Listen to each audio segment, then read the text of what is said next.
إسان كل من فلسطين. نحن من فلسطين. السلام عليكم ورحمة الله وبركاته. الحمد لله رب العالمين.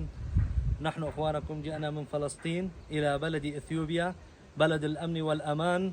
نحن الموجودين في إثيوبيا هنا على هذه الأرض الطيبة المباركة، الشعبها الطيب، كلكم أهل نخوة وأهل خير.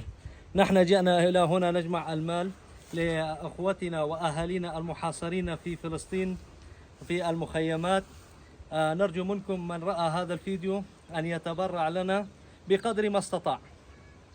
وجزاكم الله وبارك الله فيكم وجزاكم الله كل خير. نرجو منكم أن تشيروا هذا الفيديو ليصل إلى عدد أكبر من الناس ليروا هذا الفيديو ويساعدونا. بارك الله فيكم وجزاكم الله كل خير.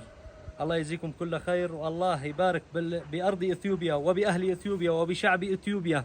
አገራቸው ላይ ሰላም ስላጡ ብቻ ወደ ሀገራችን መጥተዋል። ጅማ ከተማ ነው የሚገኙት። በተለያየ ቦታ ላይ እየተዘዋወሩ በዛ በፍልስጤም በረሃብ እየተጎዱ ላሉት መድኃኒት መግዣ አጥቶ እየተሰቃዩ ላሉት ገንዘብ እያሰባሰቡ ነው። አካውንት ከፍቶ ገንዘብ ሰብስቦ ወደዛ ነው የሚልኩት፣ ለራሳቸው አይደለም የሚጠቀሙት። ስለዚህ ይሄንን ቪዲዮ የምታዩት ሁላችሁም ቪዲዮውን ሼር በማድረግ ሰው እንዲተባበር እንድታደርጉልን አዳራ ለማለት ፈልጋለሁ። ስለዚህ ይሄንን ቪዲዮ የምትመለከቱ ወንድም እህቶቻችን ይሄንን ቪዲዮ ሼር በማድረግ ሰው እንዲያግዛቸው እንድታደርጉልኝ በትህትና ጠይቃለሁ። እኔ አብዲ ጌታቸው አበበ ጫሊ ነኝ ከጅማ ከተማ።